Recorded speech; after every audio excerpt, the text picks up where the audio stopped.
The council chamber stretched high above the assembled delegates, a massive dome of transparent metal that showed the stars beyond in all their glory and coldness. And within this chamber sat representatives of 47 different species who had come together over thousands of years to form what they called the Galactic Concordat Admiral. Thexcora stood before them now, his forearms folded across his chitinous chest, as he waited for the council to give him permission to speak, and the room buzzed with the sounds of 100 different translators. Working to turn alien thoughts into comprehensible speech, the matter before us is grave, announced Counselor Vexthal, her crystalline form refracting the chamber lights into dancing patterns across the floor and walls around them all. A species on the outer rim has achieved faster-than-light capability without any contact from the Concordat and without any apparent understanding of the dangers such technology represents. Thexcora's mandibles clicked together in what his species used as a gesture of acknowledgement and concern, both at once.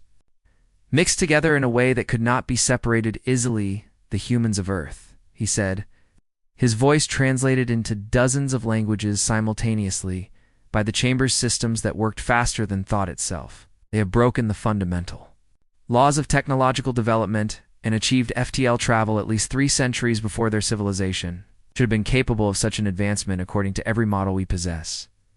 The chamber erupted in concerned chittering and humming. And what might have been gasps if the species present had possessed the right kind of respiratory systems to make such sounds properly. How is this possible? Demanded a delegate whose species name translated roughly as the people of the endless ocean. Though they came from a world with no water at all, and the name made sense only in their own cultural context that outsiders could never fully grasp, we do not know. Thexcora admitted, and the admission cost him something to make in front of so many powerful beings who expected their military commanders to have answers always and without exception. Our intelligence suggests they reverse-engineered technology from one of our survey probes that crashed on their planetary satellite approximately 80 standard years ago, but the speed at which they developed practical applications suggests something far beyond mere copying of existing designs. They pose a threat, said another counselor, this one from a species that resembled nothing so much as a collection of floating membranes, held together by electromagnetic fields that pulsed with their thoughts and emotions both.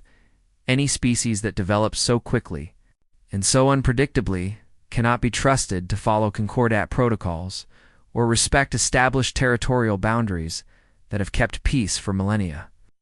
The debate raged for hours, as it always did when the Concordat faced decisions of real consequence.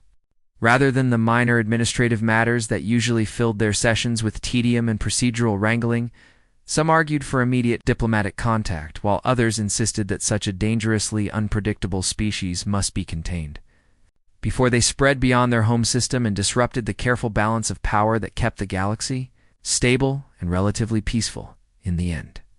As Vexcora had known they would from the beginning, the Council voted for military action with overwhelming support from nearly all the member species present. You will take a fleet, Vexthal announced, her crystalline voice ringing through the chamber like bells made of ice and starlight both together. The largest punitive expedition ever assembled by the Concordat, and you will enter the Sol system with overwhelming force sufficient to convince these humans that resistance is futile and submission to Concordat authority is their only viable option for survival. Thexcora bowed his head in acceptance of the command, even as part of his mind wondered if overwhelming force was truly the correct approach to take with a species that had already proven itself capable of the seemingly impossible. Fleet assembled over the course of 3 standard months at Rally Point Xerxes, a coordinates in deep space, far from any inhabited system, where military forces could gather without causing panic among civilian populations, who preferred not to think about the violent realities that sometimes became necessary. 9,700 warships gathered there, representing 24 different species in nearly every major ship class in Concordat service, from nimble frigates barely larger than atmospheric shuttles to massive dreadnoughts that could crack planets if given sufficient time and motivation. Thexcora walked the observation deck of his flagship, the Indomitable Truth, and watched as more ships arrived every hour through flashes of twisted space that marked FTL transitions from distant staging areas. His second in command, a Krathan named Wormesh, whose species valued military precision above all other virtues, including mercy and compassion both,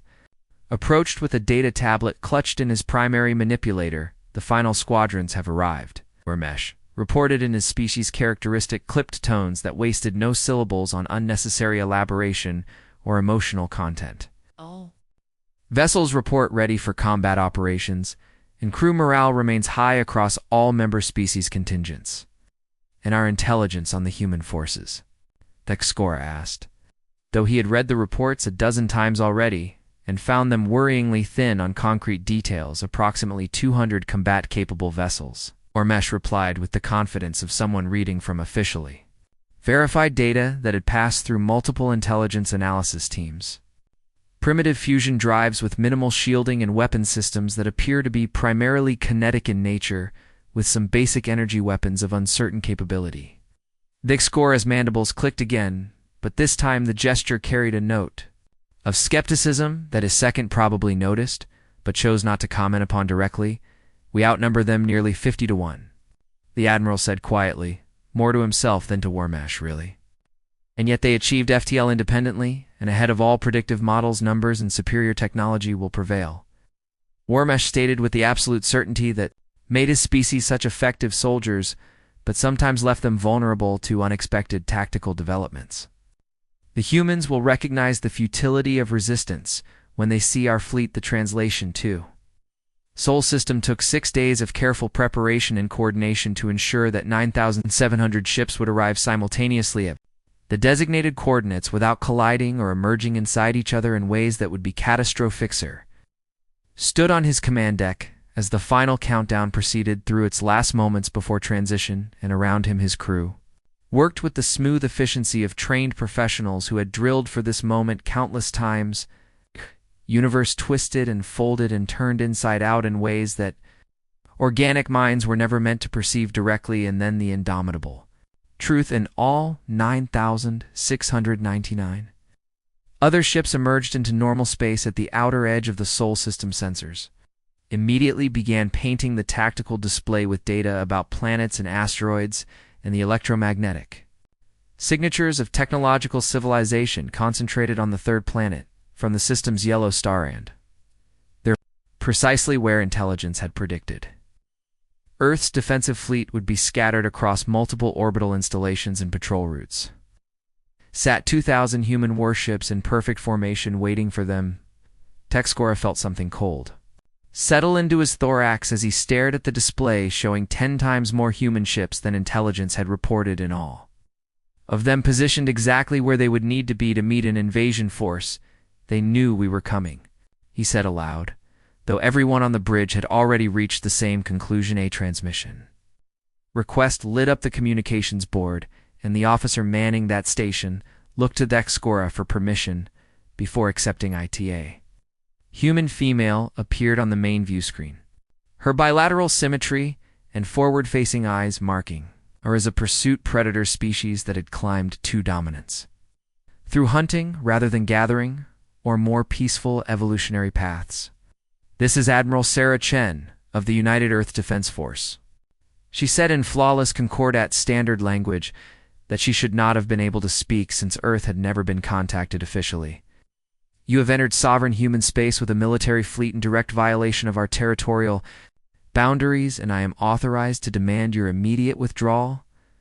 Thexcora studied her face for a long moment, noting the calm confidence in her expression that suggested either breathtaking arrogance or knowledge of capabilities that his intelligence services had failed to discover.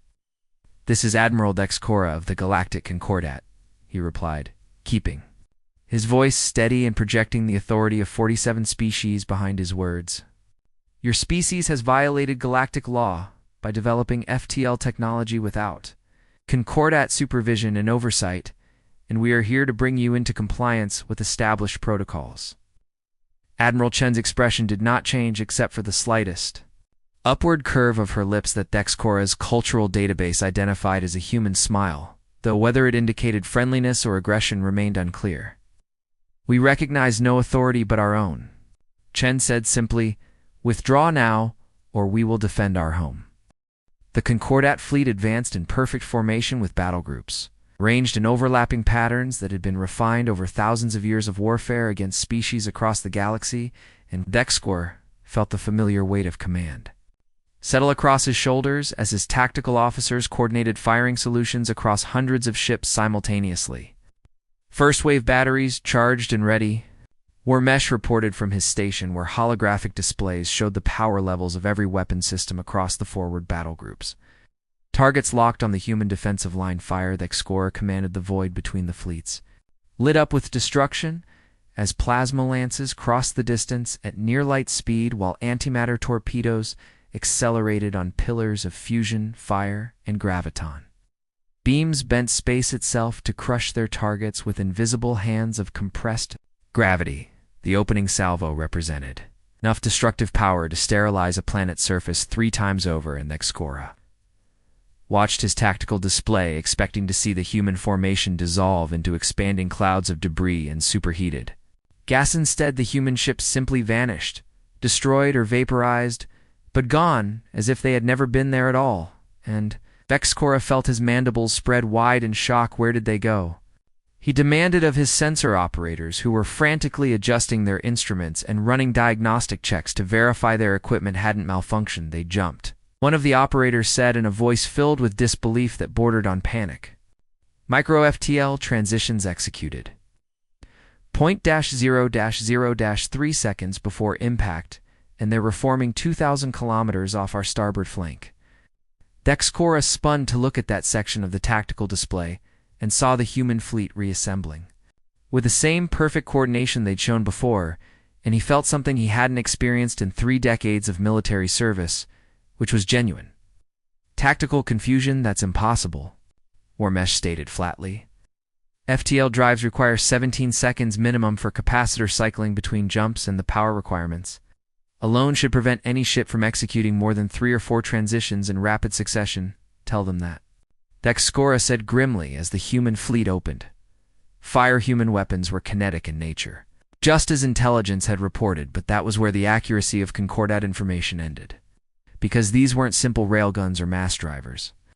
Like younger species, typically implodged, projectile was a microscopic singularity. It's contained within a magnetic bottle and accelerated to 30% of light speed, and when they struck, Concordat shields, the results defied every standard tactical model. The singularities didn't dissipate energy like normal kinetic or energy weapons would when hitting a shield, but instead consumed it and grew stronger with every joule absorbed until the shield generators couldn't maintain coherent field geometry anymore.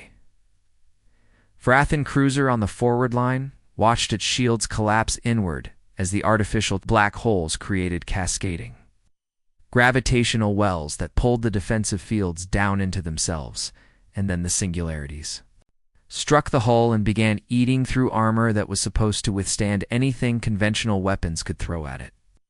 Cruiser relentless reporting catastrophic hull breach. The communications officer called out over the organized chaos that had replaced the bridge's earlier calm efficiency. "They're abandoning ship, all of them," another voice shouted.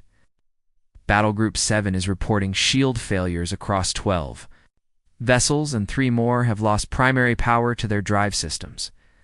The Xcora gripped his command chair as the tactical display showed damage markers appearing across his fleet like a plague spreading through an unprepared population. "Return fire and maintain formation," he ordered, forcing his voice to remain steady even as his mind raced to process what was happening.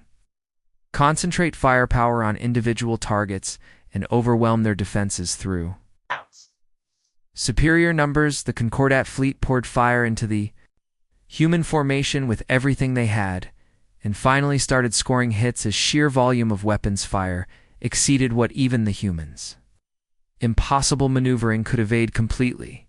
A human destroyer took a direct hit from a plasma lance and broke apart in a brief flash of light that faded quickly in the cold vacuum, while another vessel lost its forward section to a graviton beam that crushed it like an insect under a careless footbutt.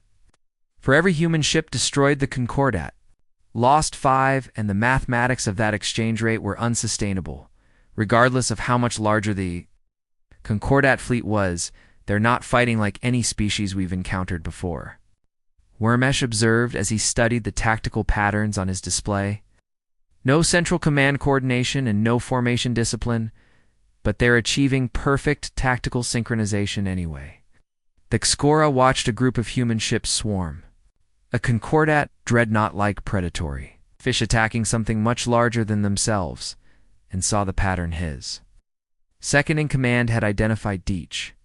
Human vessel operated independently with its captain, making split-second decisions based on local conditions, but somehow they all worked together as if guided by a single tactical mind that could process information faster than any individual could. They're using some kind of networked tactical system, he realized aloud, distributed processing across their entire fleet, with each ship contributing to a collective tactical awareness. Is that even possible without telepathic species-level communication?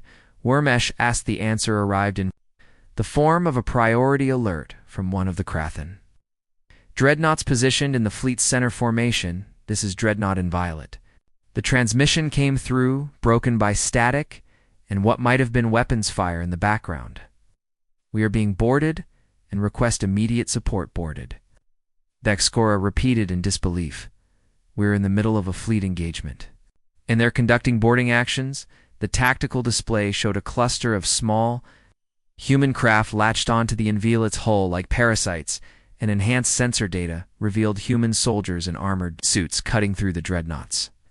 Outer armor with tools that burned hot enough to show up on thermal sensors from thousands of kilometers away. The Xcora pulled up the internal security feeds from the Inviolate and watched in growing horror as humans in powered armor moved through the ship's corridors with a speed and violence that seemed impossible for beings. Their size, they didn't carry energy weapons like civilized soldiers, but instead used chemical propellant firearms that spat metal projectiles at supersonic velocities, and employed close combat weapons that appeared to be nothing more sophisticated than sharpened metal attached to handles. But primitive didn't mean ineffective, and the Xcora watched a human soldier use one of those simple blades to disable a Krathen warrior in 3 efficient movements that spoke of training so intensive it had become pure instinct. They moved like they were born in zero gravity. Wormesh observed as a human soldier executed a maneuver that involved pushing off 3 different surfaces in rapid succession to change direction in mid-flight. But Earth has standard gravity, and their species evolved in a gravity well. Pull up the planetary data on Earth. The Xcora ordered, and one of his officers complied quickly. The data made his mandibles click in sudden understanding of what they were truly facing here. Gravity was 1.3 times Concordat standard, and its atmospheric pressure was 15% higher than what most species considered comfortable, and its magnetosphere was so powerful that it should have prevented complex life from developing on the surface at all. It's a death world, he said quietly. The classification existed in Concordat databases as a theoretical category for planets so hostile to life that colonization was considered impractical, regardless of potential resources, and Earth qualified for every single criterion. High gravity meant humanity had evolved with dense bones and powerful muscles that made them stronger than most Concordat species of equivalent size, and the high oxygen content in their atmosphere gave them energy reserves that seemed inexhaustible.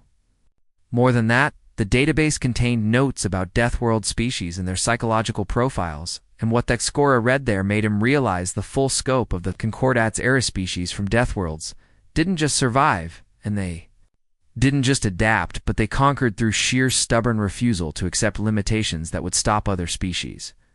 Cold Admiral? The communications officer called out with urgency in his voice. In Violet reports, the humans have seized their main engineering section, and the ship is no longer responding to bridge commands. Xcora looked at his tactical display and saw the casualty markers spreading across his fleet like blood in water in the first hour of combat. The Concordat had lost 400 ships, while the humans had lost maybe 30, and the exchange rate was getting worse as Concordat crews became demoralized, while human forces seemed to fight harder with every passing minute. All battle groups execute tactical withdrawal to Rally Point Gamma, he ordered, knowing that the command would be seen as cowardice by some, but also knowing that staying in this engagement would result in the complete destruction of the fleet. Maintain defensive formations and prepare for pursuit, the Concordat. Fleet began pulling back in what was supposed to be an organized fighting withdrawal, but quickly devolved into something closer to a rout as individual ships broke formation. The rally point coordinates placed the Concordat fleet 3 light hours outside the Sol System's heliopause, where ships could regroup and assess damage without immediate threat of human pursuit, and Xcora stood in his ready room staring at casualty reports that seemed to grow worse with every update. 3,217 ships lost in just under 6 hours of combat, and another 800 damaged, severely enough that they would require shipyard facilities to return. 2. Operational status, and the human losses numbered exactly 47 vessels. Mathematics of that exchange made Dexcora's thorax ache with something that might have been shame, might have been fear of what those numbers meant for the Concordat's future forms entered without requesting permission, which told Dexcora how badly his second-in-command needed to discuss what had happened. The intelligence officers are requesting immediate debriefing, the Krathan said, and his usual clipped tones carried an edge of something that might have been anger directed at those same intelligence officers who had failed so catastrophically. They claim they need to understand what went wrong with their assessments. What went wrong? Dexcora repeated and heard his own voice turn sharp with frustration. Everything went wrong because we knew nothing about what we were facing. He activated his desk display and pulled up the data his staff had compiled about Earth and humanity. During the brief respite from combat, they didn't develop FTL technology. He said, gesturing at the files with one of his lower arms, "They stole it from us when our survey probe crashed on their moon 8 decades ago." Yes, Ormesh acknowledged, but theft of technology is not uncommon among pre-contact species, and usually results in cargo cult worship of the artifacts rather than functional understanding usually. Dexcora agreed. But humans didn't worship what they found, and they didn't simply copy it either, but instead they disassembled our FTL. Drive down to its component atoms and rebuilt it according to their own engineering principles. He pulled up comparative schematics that showed Concordat FTL drives next to human equivalents, and the differences were striking. Concordat drives were elegant and efficient with every component, optimized for a single purpose and relying on complex interdependencies. That required careful calibration and maintenance. Human drives looked like someone had taken the basic principle and then added 3 backup systems for every critical component, and then added backups for the backups, and designed everything to function. Even if half the drive was destroyed, they over-engineer everything, Dexcora observed. Every system has redundancy built into redundancy, and their ships don't have central computers controlling everything, but instead have distributed processing networks, where every section can function independently. Primitive design philosophy, Wormesh said, but his voice carried less certainty than usual. No, Xcora corrected him. Survival-focused design philosophy, and there's a difference. He pulled up the planetary classification data for Earth and highlighted the sections that mattered most. Earth is classified as a Class 12 death world, he said, and watched Wormesh's posture shift slightly in recognition of what that meant. Gravity 1.3 standard with atmospheric pressure 15% above comfort range and a magnetosphere strong enough to disrupt most electronic systems that weren't specifically hardened against it. The data scrolled past, showing geological records of Earth's violent history, mass extinction events caused by asteroid impacts and volcanic eruptions and climate shifts that would have sterilized most worlds, but on Earth, life simply adapted and continued us.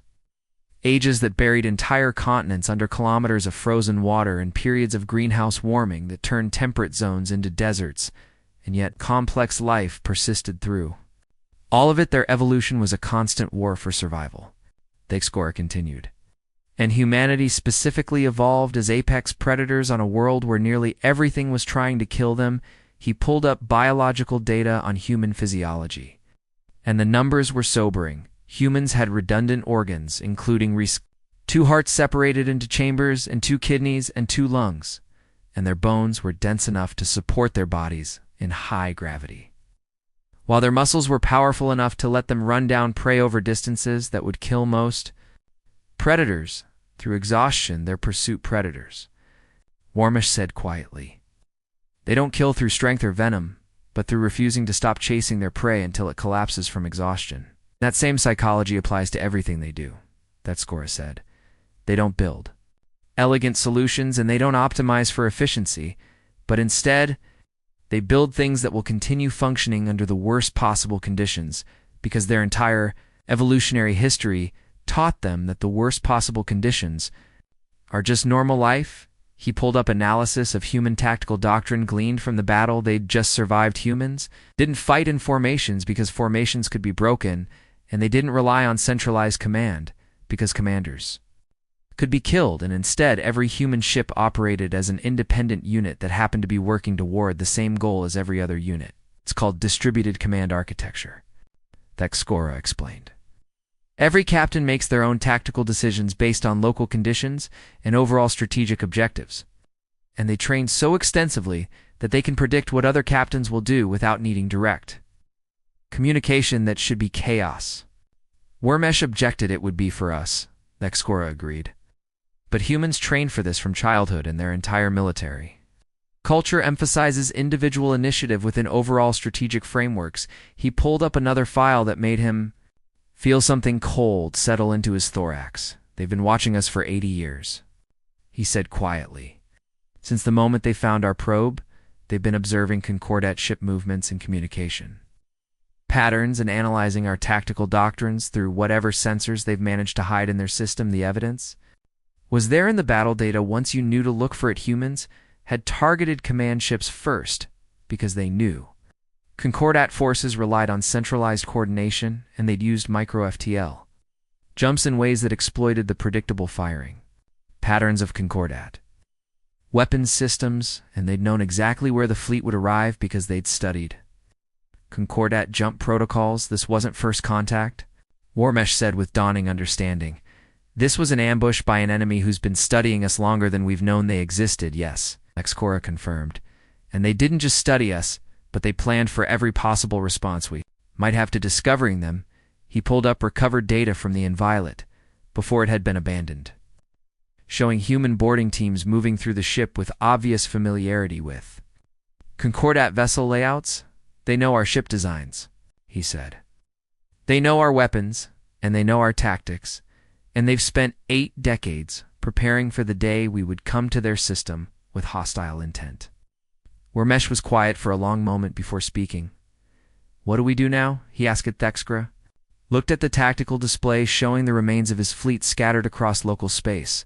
It's like debris from a catastrophic collision. We survive, he said, and we get home, and we tell the Council exactly what kind of species they've provoked into becoming our enemy. He pulled up one final file that showed analysis of human technology progression over the past 80 years. They'd gone from chemical rockets to practical FTL in less than a century, and they'd done it while fighting wars among themselves and dealing with environmental catastrophes, and apparently never considering the possibility that any obstacle was too large to overcome. Through sheer determination, the Council wanted to know if humans were a threat, Thexcora said quietly. And now we have our answer. He looked at the casualty lists again, and felt the weight of all those lives lost in a battle that should never have been fought. They're not just a threat, he continued. They're potentially the most dangerous species in the galaxy because they don't know how to quit, and they don't accept limitations, and they've now been given a reason to view the Concordat as an enemy instead of a potential ally. Warmesh nodded slowly in agreement. The Council won't believe us, he said.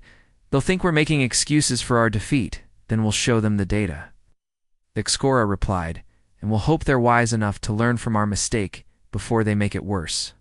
He looked at the star chart showing Earth's position relative to Concordat space and calculated how long it would take human ships to reach the nearest Concordat worlds. If they decided to retaliate, the numbers weren't comforting. We need to leave, he decided. Before the humans changed their minds about letting us withdraw, Warmesh moved to relay the orders but paused at the door. Admiral, he said, what do you think the humans want?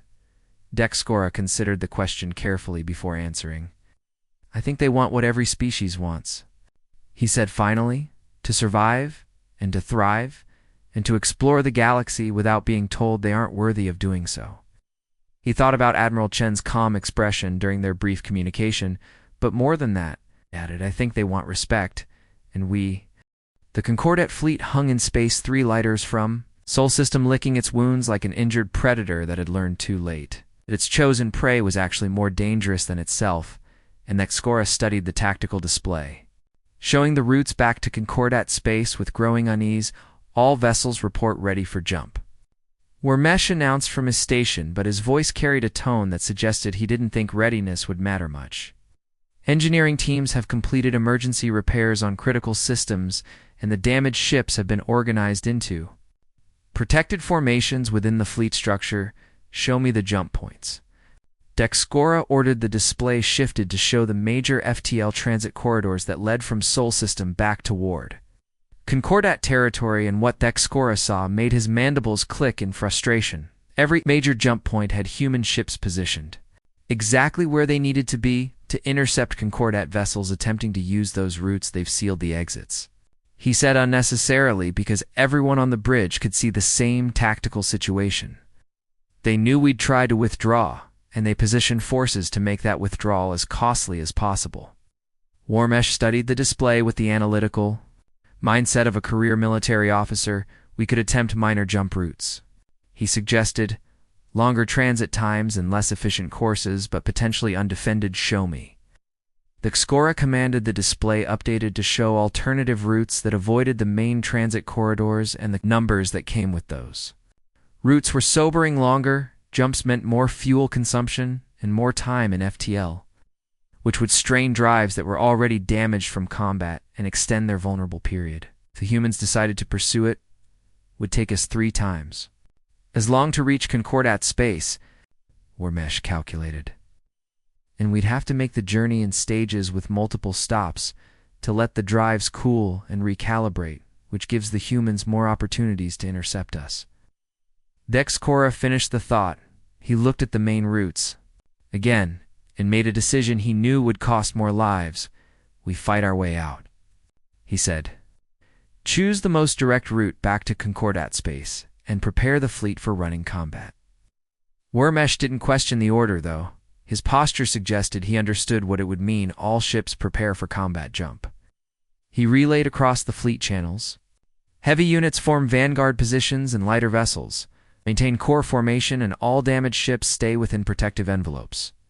The Concordat fleet reorganized itself with the efficiency of long practice and began moving toward the nearest major jump point where human forces waited. Skora watched the human ships on his sensors and tried to estimate how many there were. Perhaps 200 vessels positioned to guard this particular exit, which meant the Concordat still had overwhelming numerical superiority, but numerical superiority hadn't helped during their first engagement, and he had no reason to think it would help now, approaching optimal firing range. The weapons officer announced all ships open fire. Skora ordered. Saturation bombardment of the human positions, and don't stop shooting until we've cleared the jump point. The Concordat fleet unleashed everything it had in a massive volley, designed to overwhelm any defense through sheer volume of fire, and for a moment, Skora thought it might actually work, though. Human ships scattered under the bombardment, and 3 of them exploded in brief flares of light that faded quickly in. The void in the jump point corridor opened before the Concordat advance. Maintain course and prepare for FTL transition. The Skora commanded, but the humans weren't retreating and they weren't surrendering, but instead were regrouping with that same impossible coordination they'd displayed before. Human ships darted through the Concordat formation, targeting specific vessels with precision strikes, and the Skora watched as they focused fire on supply ships and medical vessels and transports carrying specialized equipment. A fuel tanker exploded when a human singularity weapon breached its storage tanks, and the resulting chain reaction took out 2 escorts that had been positioned to close for proper safety protocols. They're targeting our logistics, Warmesh observed.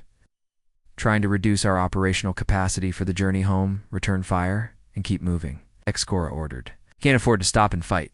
The Concordat fleet pushed through the human screen, leaving burning wrecks behind, and began the complex calculations required for multiple ships to jump simultaneously without interfering with each other's FTL fields. But as the first wave prepared to transition, the humans did something that Skora hadn't anticipated. They broadcast on open channels audio files that appeared to be human music, and the sounds that came through were aggressive and discordant with heavy, rhythmic elements that seemed designed to provoke emotional responses. "What is that noise?" one of the bridge officers asked with clear distress in their voice.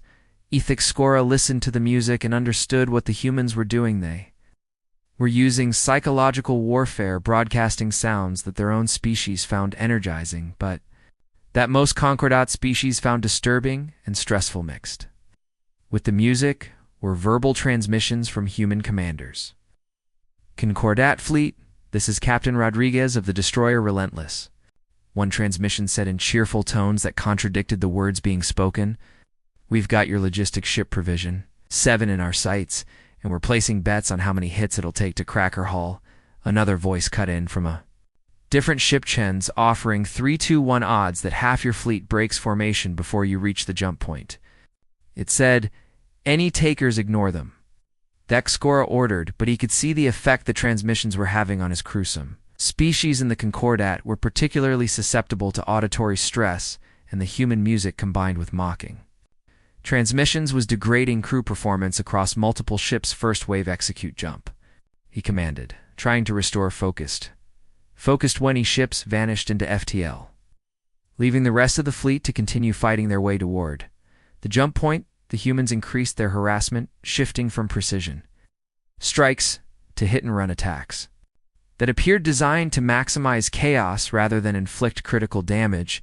Destroyer would appear from nowhere, fire a spread of singularity weapons, and then jump away before return fire could target it effectively. Frigates worked in packs surrounding larger Concordat vessels, enforcing them to break formation to avoid being isolated and overwhelmed. "We're losing cohesion," Warmesh reported. "Multiple ships are breaking off to pursue individual human vessels. Recall them," Skora ordered sharply. "All ships maintain course and do not pursue," but the discipline that had held the fleet together through the initial battle was crumbling under the stress of running combat and constant harassments. MCOMs ignored the recall orders, convinced they could destroy the humans, harassing their ships while others panicked and jumped to FTL without proper coordination, causing dangerous interference patterns that damaged their own Drivis. Skora watched his fleet dissolve into chaos and knew there was nothing he could do to stop its species that had never fully trusted each other, even within the Concordat structure. "We're now making independent decisions about survival versus loyalty to the fleet." A group of vessels from one species jumped away, heading for their own territory rather than back to Concordat space. Another contingent broke off and attempted to negotiate surrender with the human forces, only to be ignored as the humans continued their attacks. "Admiral, we have to jump," Warmesh urged. "We're down to less than 4,000 ships, and losing more every minute." Skora looked at the tactical display one last time, seeing the wreckage of his fleet scattered across space. "Calculate jump for all remaining vessels," he ordered. "We leave now." The fleet executed an emergency mass jump that violated every safety protocol in the book and would probably result in some ships misjumping into stars or empty space, but staying in Sol system meant certain destruction. The universe twisted, and the indomitable truth entered FTL along with whatever ships had managed to coordinate with the jump sequence. Journey should have taken 6 days, but stretched to 8, as damaged drives required multiple stops for emergency repairs, and ships that had suffered FTL drive damage during the chaotic jump had to be abandoned when their systems failed. Kompletelethexker spent those 8 days reviewing combat logs and casualty reports, trying to understand exactly how badly the Concordat had been defeated. The numbers told a story of catastrophic failure. 9,700 ships had entered Sol system with confidence and overwhelming force, and now barely 4,000 remained, and many of those were damaged enough that they'd require months of shipyard work to return to full operational status. Human losses remained at 47, destroyed vessels 47. Out of 2,000, the mathematics of that exchange were devastating, but worse than the ship losses was what the battle had revealed about human capabilities. They had technology equal or superior to the Concordats in most areas and tactical doctrine that was fundamentally different from anything the galaxy had seen before, and, most importantly, they had the will to fight against any odds. The council chamber was completely silent as Thexcora finished his report, and the silence stretched for long, uncomfortable moments while the assembled representatives of 47 species processed what they had just heard. Counselor Vextel's crystalline form had lost some of its usual luminescence, which those familiar with her species would recognize as a sign of deep distress. 18 ships, she said finally, and her voice carried none of its usual ringing clarity. You took 9,700 warships to Sol System, and 18 returned. Correct? Dexcora confirmed without attempting to soften the truth. This is impossible, declared the delegate from the people of the Endless Ocean, rising from his seat with movements that suggested agitation. No primitive species could defeat a Concordat fleet of that magnitude. They weren't primitive, Dexcora replied evenly. That was our first and most critical error in judgment.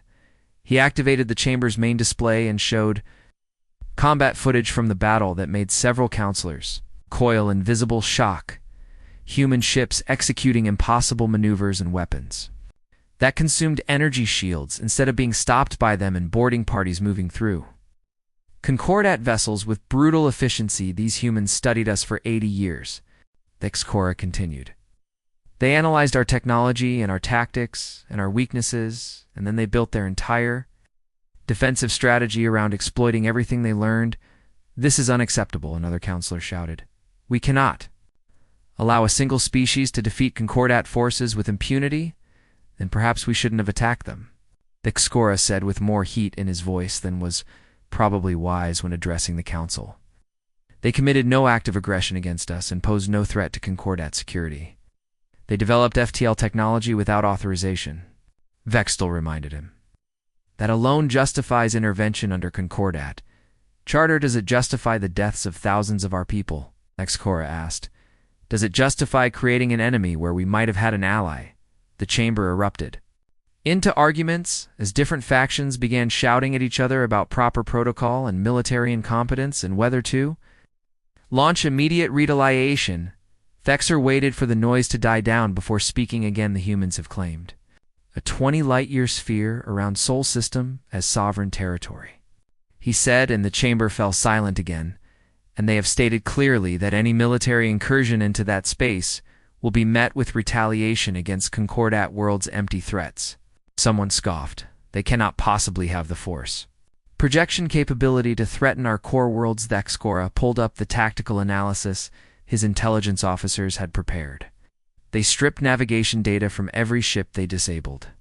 He explained, they know the location of every Concordat member world and every military installation, and based on their demonstrated FTL capabilities, they could reach our nearest systems within weeks.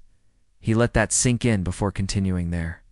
Ships are faster than ours, and their weapons are more effective, and their tactical doctrine makes them nearly impossible to predict or counter using conventional approaches.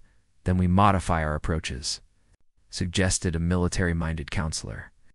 We develop new weapons and new tactics, specifically designed to counter human capabilities that will take years, Thexcora said, and in that time, the humans will continue advancing their own technology. And they've already demonstrated they can innovate faster than we can, so what do you suggest? Vexel asked, and her tone suggested she already suspected his answer and didn't like it. Peace. Dexcora said simply, we open diplomatic channels, and we recognize their territorial claims, and we treat them as equals instead of as primitives. To be managed, the chamber exploded in outrage at the suggestion, the idea that the Concordat would negotiate from a position of weakness with the species they had intended to subjugate was apparently too much for many counselors to accept. But Dexcora noticed that not everyone was shouting in anger, and some of the older and wiser counselors were quiet and thoughtful. The debate raged for hours. As it always did when the council faced decisions with real consequences, some demanded immediate retaliation, with even larger fleets and planet-killing weapons that would eliminate the human threat permanently. Others argued for economic sanctions and diplomatic isolation intended to force humanity into submission, without further military action. A small faction agreed with Dexcora that peace was the only viable option in the end, as often happened with difficult decisions. The council voted to defer any final choice, and instead ordered more intelligence gathering and analysis. Dexcora left the chamber knowing that the delay was probably the best outcome he could have hoped for, given the circumstances. But he also knew that delays wouldn't last forever, and eventually the council would have to decide between war and peace. Meanwhile on Earth, Admiral Sarah Chen stood in front of the memorial wall, where the names of the 14,000 humans who had died in the battle were being etched in black. Granted, one by one she had attended too many funerals in the past weeks and given too many speeches about sacrifice and duty and the price of freedom, but the victory had achieved its primary objective, which was proving to the galaxy that humanity would not be intimidated or subjugated. United Earth Defense Force was now working around the clock in shipyards across the solar system, building new vessels and repairing damaged ones and training new crews to replace those who had been lost. Chen had argued against immediate expansion beyond the claimed 20 light-year sphere, but she had been overruled by the civilian leadership, who saw opportunity in the Concordat's momentary weakness. Colony ships were being prepared to establish settlements on worlds the Concordat had surveyed but never colonized in deep space. Exploration vessels were being dispatched to make contact with minor species who might be interested in alliances that didn't involve submission to Concordat Authority. Admiral, her aide approached with a datapad. We're receiving signals from several non-Concordat species requesting diplomatic contact. Chen took the pad and reviewed the information. 3 different species had reached out in the weeks since the battle, all of them from the galactic fringe where Concordat influence was weaker. They wanted to know if the stories about humanity defeating a Concordat fleet were true, and if humanity would be interested in mutual defense pacts. Prepare responses, Chen ordered. Friendly but cautious, and make it clear we're interested in peaceful relations but won't tolerate aggression from anyone. Her aide nodded and departed to handle the communications. Chen returned her attention to the memorial wall. And the names still being added, every name represented someone who would never see the future. They had fought to secure, and someone whose family would forever have an empty chair at their table, but their sacrifice had bought humanity something precious, which was the right to stand as equals in a galaxy that had viewed them as primitives. The question now was what humanity would do with that. Chen had her own opinions about the best path forward, which involved careful expansion and building alliances with other species who valued independence over Concordat oversight, but she was a military officer, not a political leader, and those decisions would be made by people elected to make them. She could only ensure that humanity's military forces remained strong enough to defend whatever choices the civilian government made. A young lieutenant approached and saluted. Ma'am, he said, long-range sensors are detecting unusual activity along the Concordat border, and it looks like they're repositioning defensive forces. Show me, Chen ordered. They walked to the operations center where tactical displays showed the broader strategic situation. The Concordat was indeed moving forces, but not in patterns that suggested preparation for another assault on Sol System. Instead, they appeared to be reinforcing their own territory against potential human expansion. They're scared. The lieutenant observed. They should be, Chen replied. We just proved their fleets aren't invincible. She studied the display and thought about the conversations she'd had with Dexcora during their brief communications. The Vrathan admiral had struck her as professional and competent, which made her wonder how much of the disastrous invasion had been his idea versus orders from political leadership. Keep monitoring their movements, she instructed. And if they show any sign of preparing another attack, I want to know immediately. Yes, ma'am. Chen left the operations center and made her way to her office, where reports from across human space waited for her attention. Shipyard, production schedules and training, program updates, and requests for more resources to support the rapid military expansion. She worked through them methodically, making decisions that would affect the lives of millions of people. As evening fell across the base, she received a priority communication from Earth's diplomatic corps' Admiral Chen. The diplomat said, "We've received an unofficial communication through back channels from someone claiming to speak for moderate factions within the Concordat Council." What do they want? Chen asked, though she suspected she knew they're proposing Informal discussions about establishing peaceful relations, the diplomat explained. Nothing official yet, but they want to explore whether there's room for negotiation.